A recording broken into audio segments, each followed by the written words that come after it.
Hi guys, good evening. Ngayong araw na ito, gagawa po tayo ng kababalaghan char. So, nakita natin yan sa reels guys. Sabi ng babae, kuha ka ng isang tubig at 3 butil ng bawang. So, ayan na nga, tinry natin. Sabi ng babae, pag yung bawang na yan ay lumubog, ibig sabihin walang galit yung isang tao. And then, pag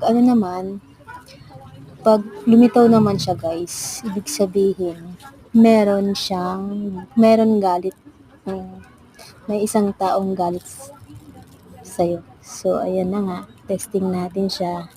Lalagay natin yung 3 bawang dyan sa isang basong tubig. So, yun na nga, nalaglag pa. Try natin siya guys. Nakita lang natin yan sa reels.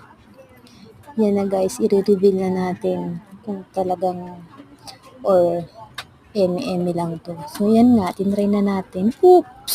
So, ayun na nga guys, meron na siyang isang taong may galit sa akin. Sino kaya yun guys? Totoo ba kaya 'to guys? Nakakatakot naman guys. Sino kaya yan? Lumitaw talaga siya guys. Ay, nakakaano naman. Ba't ganun, no?